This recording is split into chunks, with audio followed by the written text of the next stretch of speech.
Irmãos, deixa eu fazer uma pergunta para vocês. Qual é o nome da campanha que a gente está de quarta-feira? Vamos ver quem lembra.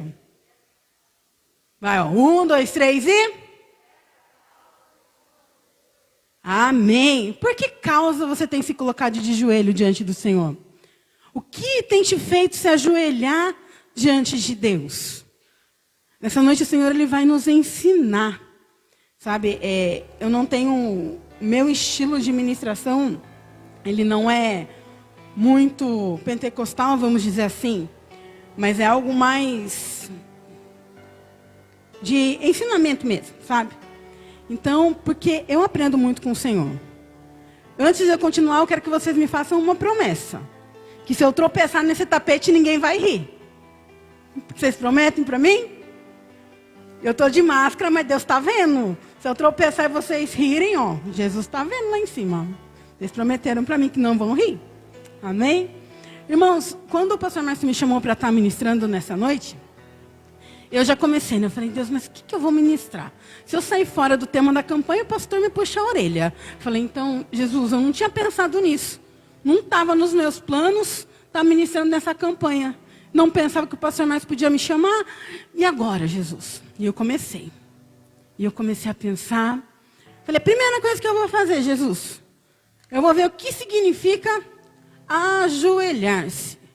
E eu descobri uma coisa, que ajoelhar-se, ele tem uma forma literal e uma forma figurativa. Ou seja, nós podemos interpretar literalmente ajoelhar-se, mas ele também pode ser usado no sentido figurado. Ajoelhar-se literalmente é pôr-se de joelhos, dobrar os joelhos. Então, o que a gente fez aqui? A gente se ajoelhou. Esse é o sentido literal, se ajoelhar. E o sentido figurado? É agir de forma submissa. É rendição. É se colocar debaixo de uma autoridade. E eu te pergunto, diante do Senhor, nós devemos fazer esse ato literalmente ou figuradamente? Né? Tem gente que só se ajoelha diante do Senhor literalmente. Ajoelha o joelhinho lá, o corpinho lá, mas o coração, a mente, não está ajoelhado diante de Deus.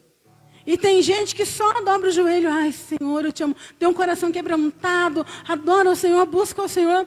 Mas na hora de botar o joelho no chão, ai, amados, não dobra o joelho. Algumas pessoas porque têm alguns problemas físicos, amém. Né? Mas tem pessoas que têm essa dificuldade mesmo de se ajoelhar. E o Senhor, Ele me fez entender uma coisa. Que existem guerras, existem lutas, que nós ganhamos somente se estivermos de joelhos diante de Deus. Amém? Mas existem lutas que nós ganhamos somente se estivermos em pé. E eu vim compartilhar com vocês histórias de homens na palavra do Senhor, que ganharam suas batalhas, que ganharam suas lutas. Uns se ajoelhando e os outros permanecendo de pé. E você vai entender que há momentos em que você precisa sim se ajoelhar, mas que há momentos sim que você tem que se colocar de pé. E é isso que o Senhor veio me ensinar e veio te ensinar. E eu vou usar a história de alguns jovens muito conhecidos, que é Daniel, Ananias, Misael e Azarias, ou conhecidos na Babilônia como Beltesazar, Sadraque, Mesaque e Abidnego. Ananias, Misael e Azarias, eles vão ser exemplos de pessoas que não se ajoelharam, que não se dobraram, que não se renderam diante de uma situação. E Daniel é o exemplo de uma pessoa que se dobrou, se rendeu e se ajoelhou diante de uma situação. E nós vamos compreender que, embora uns tenham se ajoelhado e outros não, em ambas as situações, Deus deu a vitória, porque havia necessidade de tal comportamento. Você precisa entender que a questão não é você se ajoelhar ou não, mas é diante de quem ou do que você está se ajoelhando. Primeira coisa que a gente precisa entender, amados, é que ajoelhar muitas vezes é preciso sim, e outras vezes não. Mas, se você vai se ajoelhar ou não, você precisa entender 3 pontos. O primeiro ponto é que você precisa saber quem é Deus. Se você não souber quem é Deus para você, se ajoelhar ou não se ajoelhar não vai fazer diferença. Você vai tratar, vai levar isso como só mais um rito. E eu quero ler com vocês Daniel, capítulo 3, versículo 17. A gente vai ver aqui primeiro a história de quem não se ajoelhou, tá? Naquele momento. E diz assim, Daniel 3, 17. Se formos lançados na fornalha ardente, o Deus a quem servimos pode nos salvar. Sim, Ele nos livrará das suas mãos, ó Rei. Mas ainda que Ele não nos livre, queremos deixar claro, ó Rei, que jamais adoraremos seus deuses ou serviremos a estátua de ouro que o rei levantou. A história é a seguinte. O rei Nabucodonosor, um belo dia, resolveu que ia levantar uma estátua muito grande e todos teriam que se curvar diante dessa estátua, que representava o próprio rei, que representava o seu orgulho, que representava a sua autoridade máxima na terra da Babilônia. E esses 3 jovens, Ananias, Misael e Azarias, eles disseram não. Nós não iremos nos ajoelhar. Nós não iremos nos render. Nós não iremos adorar. Nós não iremos nos prostrar diante de outro que não seja o nosso Deus. Muitas vezes os problemas vêm nas nossas vidas. Situações amargas vêm nas nossas vidas. E as pessoas esperam que nós nos ajoelhemos diante de uma notícia. Diante de uma pandemia. Diante de uma dificuldade financeira. O inimigo espera que você se ajoelhe no momento em que você passa dificuldade no seu casamento. Ele espera que você adore aquela dificuldade, aquele momento difícil. Mas nessa noite nós precisamos entender que essa luta, que essa guerra nós só vamos vencer se não nos dobrarmos. Se nós nos mantermos firmes como Ananias, Misael e Azarias. E o que eles disseram para o rei? Rei, Deus pode nos livrar da fornalha. Eles sabiam quem era Deus. Eles tinham convicção plena quem era Deus. Quem era o Deus dele. Quem era o Deus que os guardava. Quem era o Deus que zelava da vida deles. E eles disseram mais. E ainda que nós sejamos lançados, Deus permanece sendo Deus. A gente canta, né? Se Deus fizer, Ele é Deus. Se não fizer, mas na hora de viver isso, amado, difícil, né? Dificuldade. Mas esses homens, eles foram até o fim. E eles não se ajoelharam. Por quê? Porque eles estavam querendo dizer: somente o meu Deus é o Senhor. Somente o meu Deus é digno de ser adorado. Somente diante do meu Deus eu dobrarei os meus joelhos. Problema nenhum. É digno, amado, de nós nos rendermos diante dele. Mas Kellen, você não sabe o tamanho do meu problema. Sei. Como você também não sabe o tamanho dos meus. Mas de uma coisa eu sei. O nosso Deus é muito, muito, muito, muito maior. O nosso Deus está acima de toda e qualquer tempestade. Mas nós precisamos ter coragem de voar para onde está o nosso Deus. Será que você tem essa coragem? De nessa noite dizer: Deus, eu confio diante do Senhor. E eu não vou me prostrar diante dessa situação. E eu não vou me ajoelhar diante desse problema. Porque eu sei que o Senhor é o meu Deus. Porque eu sei que o Senhor pode fazer. E se o Senhor não fizer, ainda assim é para a glória do teu nome. Será que você pode se colocar diante do Senhor dessa forma? Como Ananias, Misael e Azarias fizeram? Será?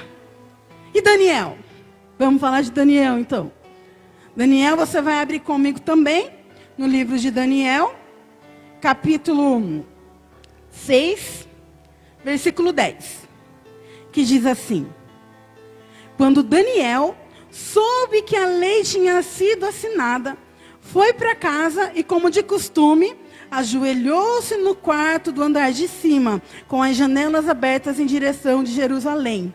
Orava 3 vezes por dia e dava graças a seu Deus. Aqui a história não é muito diferente, não. Por orgulho ferido, autoridades da Babilônia foram lá e deram uma brilhante ideia para o rei. Rei, faz assim, ó. Coloca um decreto aí, que não pode nem ser revogado. Que as pessoas não podem orar a outro Deus que não seja o Deus aqui da Babilônia. Põe um decreto aí. E o rei, tá bom, colocou o decreto. E Daniel ficou sabendo do decreto. Quando o decreto chegou para Daniel, na hora. Ah, não pode se ajoelhar? Ah, eu não posso me dobrar diante de Deus? Mas é o que eu vou continuar fazendo. Como de costume eu já faço. Eu vou continuar adorando ao meu Deus. Eu vou continuar orando por Jerusalém da mesma maneira que eu faço. Irmãos, nós não podemos nos ajoelhar diante de problemas e situações, mas nós devemos nos ajoelhar diante do Deus que nos ajuda a resolver qualquer problema e qualquer situação. Nós precisamos estar constantemente prostrados. Era um costume de Daniel. A palavra fala que ele orava 3 vezes ao dia. Ele se colocava de joelho e orava em favor a Jerusalém. Por quê? Porque Daniel sabia quem era o Deus dele. Daniel sabia quem era o Senhor dele. E Daniel não teve medo do que poderia acontecer. A Bíblia descreve Daniel como um homem muito inteligente, como um jovem extremamente inteligente, dotado de altas capacidades. Tanto que o rei tinha Daniel aqui, ó. O rei gostava de Daniel e o rei tinha dado cargo alto para Daniel e era isso que incomodava os demais. Você acha que Daniel não sabia o que ia acontecer com ele se ele não fizesse o que o rei estava pedindo, que estava decretado? Daniel sabia que ele ia ser jogado na cova de leões. E você acha que Daniel não sabia o que poderia acontecer com ele se um leão chegasse perto dele? Você sabe o que pode acontecer com você se você for jogado na jaula de um leão? Será que você sabe o que pode acontecer? Né? Pode dar bem ruim. A gente sair vivo, sai... Glória a Deus, aleluia, Jesus. Mas Daniel nem pensou nisso. Como de costume, Daniel foi, se colocou de joelho e começou a orar. E era isso que aquelas pessoas precisavam. Que Daniel se ajoelhasse. Que Daniel orasse a Deus para poder pegá-lo no punho. Mas Daniel queria mais, era continuar adorando ao Senhor. Daniel queria mais continuar orando ao Senhor. Daniel queria mais, era continuar glorificando e exaltando ao Deus de Israel. Será que nós temos parado como Daniel e nos colocado diante do Senhor por saber que Ele é Deus, por saber que Ele é o nosso Pai, por saber que Ele é o nosso amigo, por saber que Ele está conosco, que mesmo no cativeiro Deus estava agindo na vida deles? Pois bem, irmãos, se for para nos ajoelharmos, temos que saber quem é o nosso Deus. Mas se for para nos permanecermos de pé, temos que saber quem é o nosso Deus. Quem é o teu Deus? Quem é o teu Senhor? Quem é para você? Ele é o Todo-Poderoso? Então fica tranquilo, porque Ele está agindo a seu favor. E outra coisa que eles precisavam saber, e que nós precisamos saber, é quem nós somos diante de Deus. Muitas pessoas sabem quem é Deus, mas não sabem quem elas são diante do Senhor. E isso mudou a minha vida quando eu entendi. Quando eu compreendi quem eu era diante de Deus.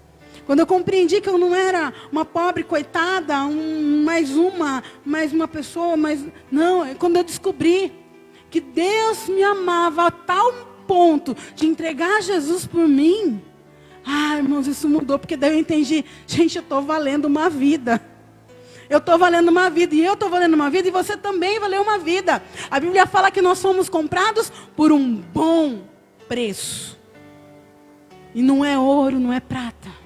É o preço do sangue de Jesus, derramado todinho, lá na cruz, por amor à minha e por amor à sua vida. Quando Daniel, Ananias, Misael e Azarias chegaram na Babilônia, qual foi a primeira coisa que aconteceu com eles? Tiveram o nome trocado. Beltesazar, Sadraque, Mesaque e Abdinego, em adoração a deuses da Babilônia. Sabe o que o diabo quer fazer com a gente? Ele quer trocar o nosso nome. Ele quer trocar a nossa identidade em Jesus. Ele quer que você seja, o fulano é um mentiroso. A fulana é a ladra. A fulana é a caloteira. O fulano é um drogado. Ele quer trocar a nossa identidade. Ele quer trocar o meu nome e o teu nome. E colocar cada um de nós numa posição que o Senhor já nos resgatou há mais de 2000 anos atrás. O Senhor nos resgatou, sabe quando, irmãos? Lá no Éden. Quando Deus falou que do ventre da mulher nasceria um que esmagaria a serpente, que esmagaria Satanás. Lá ele já declarou a minha e a tua salvação. Lá ele já declarou a minha e a tua redenção. Lá ele já mudou o meu e o teu nome. Lá ele já nos deu uma identidade no céu. E o diabo quer tirar isso da gente. E o diabo quer tirar isso de mim e de você. Entenda uma coisa. Você precisa saber quem você é diante de Deus. Você precisa saber que você foi comprado, resgatado por um alto preço na cruz do Calvário. E lá na Babilônia, logo de início na história deles, a gente já vê o quê? Que outra coisa que o diabo quer fazer, além de tirar a sua identidade, é te contaminar, é te corromper. O diabo quer me corromper, o diabo quer te corromper. O diabo quer que nós venhamos cair em tentação. O diabo quer que nós venhamos fazer coisas que são desagradáveis ao Senhor. Mas esses jovens, eles sabiam quem eles eram. Eles sabiam que eles estavam lá cativos no momento. Mas que eles eram livres em Deus. Eu aprendi uma coisa, irmãos. Que somente quem é livre pode dizer não, obrigada. Sabia? Só quem é livre pode dizer não, obrigada, eu não vou neste lugar hoje. Não, obrigada, eu não quero me envolver com você. Não, obrigada, eu não vou mentir. Não, obrigada, eu não vou adulterar. Não, eu não quero, eu não vou. Somente pessoas livres em Jesus podem dizer não. E eles eram livres e eles disseram não. Não vamos comer da mesa do rei. Não vamos nos contaminar com os manjares do rei. E foi naquele momento que eles tiveram a sua identidade lá no reino da Babilônia. Então eles sabiam quem eles eram. Eu imagino, que eu estou imaginando, que quando a notícia chegou para Sadraque, Mesaque e Abdinego, Ananias, Misael e Azarias, que eles precisariam se dobrar diante de uma estátua, que eles precisariam se ajoelhar diante de Nabucodonosor. Eu imagino que eles falaram, não, eles sabem quem nós somos. Eles sabem que nós escolhemos servir a Deus da nossa maneira, ao Deus vivo de Israel. Não vamos. E eles foram até o fim. E qual foi o fim? O fim, Kelly, foi que eles escaparam, tudo bem, nem foram jogados na fornalha? Não. O fim foi que eles foram, sim, jogados na fornalha. Mas foi o fim diante de muitos olhos. Mas diante do Senhor, foi o começo de uma nova história na vida deles. E Daniel? Daniel sabia quem ele era, gente. Se tinha alguém que sabia quem era Daniel. Porque Daniel, da mesma maneira que Ananias, Misael e Azarias tinham passado por aquela situação, Daniel também tinha. Daniel chegou pro serviçal do rei e falou assim, olha, se aqui 7 dias a gente não tiver tão bom quanto eles, a gente come. Mas espera para ver. Ou seja, basicamente Daniel falou, você vai ver o que Deus vai fazer. Você vai ver o que a minha confiança em Deus vai fazer. Você vai ver o que o Deus Todo-Poderoso pode fazer. Será que nós olhamos para esses momentos e dizemos, não, obrigada. Você vai ver o que Deus vai fazer na minha vida. Você vai ver o tanto que Deus vai me abençoar. Você vai ver o tanto que Deus vai me honrar. Nós precisamos saber quem somos. Nós temos uma identidade. Quando nós aceitamos a Jesus como nosso único e suficiente Salvador, o nosso nome está escrito no livro da vida. Ou seja, está escrito lá, ó. Alcides Vieira de Moraes, era neto, agora é Casagrande. Está escrito lá, ó. Kellen Aparecida Rodrigues Ferraz. Está escrito lá, ó. Kellen Corraleiro. Está escrito lá. Está escrito o nome de cada um de nós lá nos céus. O diabo está doidinho para tirar o nosso nome de lá. Mas não vai tirar em nome de Jesus. Porque nós não vamos nos prostrar às ciladas do maligno. Porque nós sabemos o preço que foi pago por nós. Então nós não podemos nos prostrar diante dessa situação. Porque nós sabemos quem somos em Deus. E por sabermos quem somos em Deus, nós nos prostramos diante de Jesus. E o adoramos, e o louvamos, e o engrandecemos. É por isso que na hora do louvor, muitas vezes você fala, minhas pernas não estão aguentando, eu preciso me ajoelhar. É por isso que naquele momento que você está numa oração, você está buscando a Deus, você fala, Senhor, meu corpo não aguenta, eu preciso me ajoelhar. Porque você sabe que o teu Deus é vivo, e que o teu Deus reina. Irmãos, nós precisamos saber outra coisa. Nós precisamos saber em quem nós confiamos. E que o Deus a quem nós confiamos na nossa vida, Ele tem um propósito em tudo. E qual é o propósito? É revelar a sua glória e o seu poder. Daniel 3, 29 diz assim: se qualquer pessoa, não importando sua raça, nação ou língua, disser uma palavra contra o Deus de Sadraque, Mesaque e Abednego, ela será despedaçada a sua casa, transformada num monte de escombros. Não há outro Deus capaz de livrar dessa maneira. Esse era o propósito de Deus ao eles serem lançados na fornalha de fogo. Foi para que todos soubessem que não havia outro Deus capaz de livrar como o Deus de Ananias, Misael e Azarias. Não há outro Deus capaz de livrar a tua vida como o nosso Senhor Jesus. E Ele quer mudar a minha e a tua história.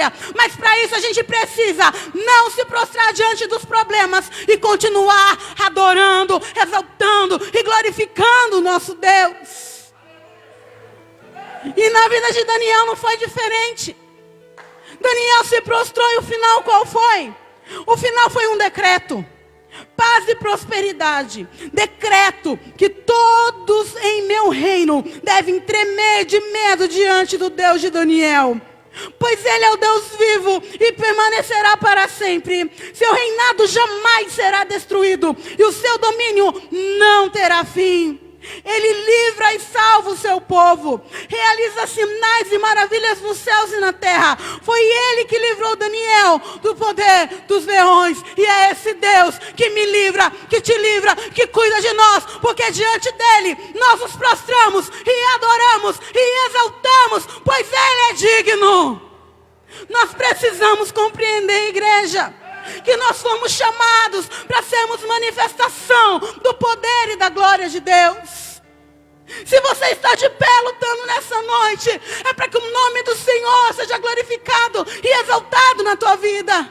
Se você está prostrado diante do Senhor, o adorando, é para que o nome dEle seja exaltado e glorificado na tua vida.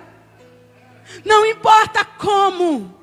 O que importa é o final. O final é a manifestação da glória e do poder de Deus.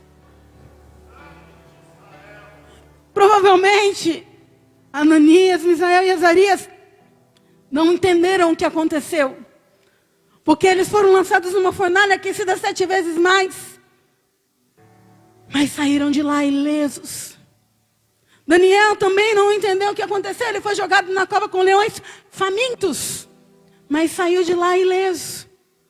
Mas de uma coisa eles tinham certeza, que era Deus quem tinha cuidado deles, que era Deus quem tinha protegido eles. Por quê? Porque eles conheciam a Deus e eles sabiam quem eles eram diante de Deus. E eles confiavam no que Deus podia fazer. Sabe, irmãos, quando essa campanha começou, por essa causa me ponho de joelhos, eu fui ler toda a passagem a respeito desse versículo. Porque um versículo isolado, ele pode até sair fora do contexto, mas eu fui ler, eu fui entender o que Paulo queria dizer. Em Efésios 3, versículo 14 diz assim: quando penso em tudo isso, caio de joelhos e oro ao Pai, o Criador de todas as coisas nos céus e na terra. Peço que, da riqueza da sua glória, Ele os fortaleça com o poder interior por meio do seu Espírito. Então Cristo habitará em seu coração, à medida que vocês confiarem nele. Suas raízes se aprofundarão em amor e os manterão fortes. Também peço que, como convém a todo o povo santo, vocês possam compreender a largura, o comprimento, a altura e a profundidade do amor de Cristo. Que vocês experimentem esse amor, ainda que seja grande demais para ser inteiramente compreendido. Então vocês serão preenchidos de toda a plenitude de vida e poder que vem de Deus. Toda a glória seja a Deus, que por seu grandioso poder que atua em nós, é capaz de realizar infinitamente mais do que poderíamos pedir ou imaginar. A Ele seja a glória na igreja e em Cristo Jesus, por todas as gerações, para todos sempre. Amém. Paulo estava se colocando de joelho pelo povo de Éfeso. Mas Paulo também se colocava de joelho pela minha e pela sua vida, porque ele diz aqui, por todas as gerações. Paulo se prostrava diante de Deus neste momento, para que o amor do Senhor se manifestasse na minha e na sua. Agora eu te pergunto, valeu Paulo ter se colocado de joelho? Valeu. Sabe por quê? Porque você está aqui, eu estou aqui também. Valeu Paulo ter se colocado de joelhos, porque eu estou aqui, você está aqui. Estamos salvos no Senhor Jesus. E para concluir, eu preciso te dizer isso. Existem guerras que vai depender da sua posição para serem vencidas. A guerra de Paulo precisava que ele se colocasse de joelhos para orar pelo povo de Éfeso. A guerra de Sadraque, Mesaque e Abednego precisava que eles se mantessem em pé. Sabe como nós descobrimos qual é a nossa posição? Conhecendo a Deus. Conhecendo aquilo que o Senhor espera que nós venhamos a fazer. Talvez algumas pessoas hoje aqui precisem se colocar de joelho. Talvez algumas pessoas aqui precisem se colocar em pé. E eu espero que você possa compreender qual é a posição que o Senhor tem para você nessa noite.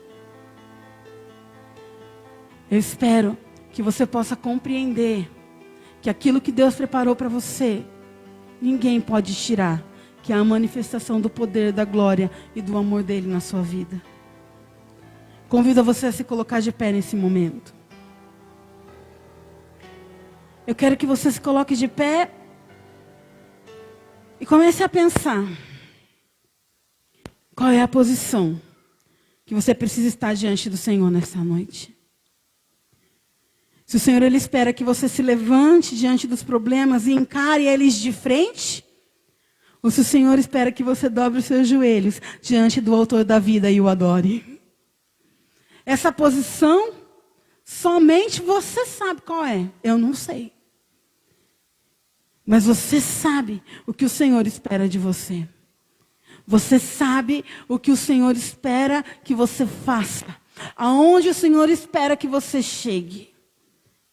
Então eu convido a você nesse momento, com os seus olhos fechados, a orar ao Senhor. Eu vou orar, mas você vai orar aí. Eu vou orar aqui pela vida de vocês, mas você vai orar aí ao Senhor. E você vai dizer para o Senhor: Deus, eu preciso me levantar, eu preciso me ajoelhar nessa noite. O que eu sei é que eu preciso ganhar essa batalha. O que eu sei é que eu preciso vencer essa guerra. O que eu sei, Senhor, é que o que o Senhor tem preparado para mim, olho não viu, ouvido não ouviu, não desceu ao coração do homem, mas o Senhor nos revela pelo Teu Espírito. Senhor, em nome de Jesus, Pai, que neste momento a Tua palavra revelada, a Tua palavra ministrada, Senhor, no altar, venha causar impacto aos nossos corações, venha causar transformação nos nossos corações. Que a Tua palavra, Senhor, liberada aqui nesta noite, venha mudar a nossa história, venha mudar, Senhor, o nosso rumo. Tudo que nós sabemos, Pai, é que nós queremos nos aproximar de Ti. Seja caminhando, seja de joelhos, nós queremos nos aproximar de Ti, Jesus. Nós sabemos que Tu és o Deus que nos cura, o Deus que nos salva, o Deus que nos liberta, o Deus que muda a nossa história. Nós sabemos que somos filhos amados. Nós sabemos que fomos comprados por Ti, Jesus. Nós sabemos que o Senhor tem um propósito em tudo que acontece. Nós sabemos, Pai, que o Senhor tem um propósito, Pai, em todas as coisas. E que em todo momento o Senhor está trabalhando em favor daqueles que o temem, daqueles que o amam, daqueles que são chamados, Pai, por Ti. Então nessa noite, Pai, eu peço para que o Senhor venha dar direção para a Tua igreja, para que o Senhor venha dar direção para o Teu povo, para que o Senhor venha mostrar para eles, Pai, a altura, a largura, a profundidade deste amor. E que, como Paulo diz, Pai, ainda que seja um amor tão grande, incapaz de ser compreendido na sua totalidade, que eles venham compreender, Pai, que o Senhor nos chamou, que o Senhor nos escolheu, que o Senhor nos ungiu e que o Senhor está capacitando a cada um deles para lutar suas batalhas.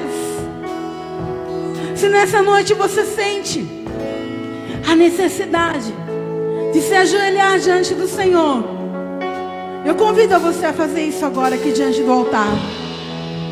Vem, se ajoelhe e fale: Deus, eu preciso te adorar, Pai, independente da situação, independente da circunstância. Mas se você precisa tomar uma posição e continuar caminhando com o Senhor, eu te convido a dar um passo à frente também. Sabe, irmãos, às vezes nós não entendemos, não compreendemos o porquê fomos parar em determinados lugares, como esses jovens não compreendiam o que eles foram fazer na Babilônia. Mas uma coisa é certa, foi para que um dia o nome do Senhor fosse engrandecido através da vida deles. Se você quer se ajoelhar, pode se ajoelhar diante do altar. Se você quer dar um passo diante do Senhor, dê um passo e venha diante do altar. Sabe por quê? Porque é diante do altar que há cura, é diante do altar do Senhor que há transformação de vida. Sabe, eu sei que é difícil. Eu sei que é difícil porque muitas vezes nós não entendemos como, nem porquê. Mas o fato é, Jesus quer mudar a nossa vida e manifestar a glória dele. Senhor, diante de Ti, Pai, nós Te adoramos nessa noite, Te exaltamos, Te glorificamos, Pai. Senhor, para cada irmão, para cada irmã que se encontra aqui, dá a direção, dá a estratégia. Mostra, Senhor, como vencer as suas batalhas. Mostra, Senhor, como eles vão vencer diante das armadilhas. Mostra para eles, Pai, que o Senhor é Deus, que vale a pena confiar em Ti. Revela, Pai, o coração deles, o Teu amor, o Teu poder, Deus. Enche este lugar com a Tua presença. Enche as nossas vidas, Pai, com a Tua graça. Diga para o Senhor: eu sei, eu sei, eu sei, eu sei, eu sei, Senhor, que está na hora de lutar contigo.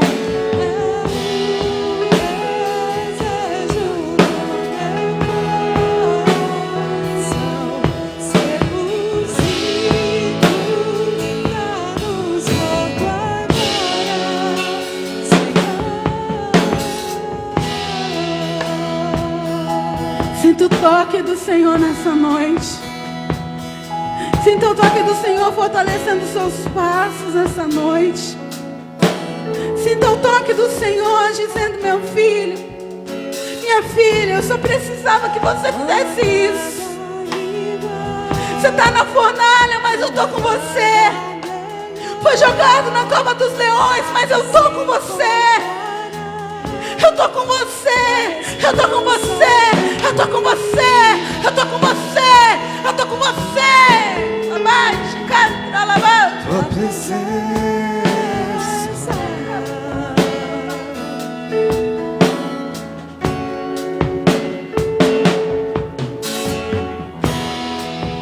Eu provei e vi o mais doce amor que liberta o meu ser e a vergonha desfaz.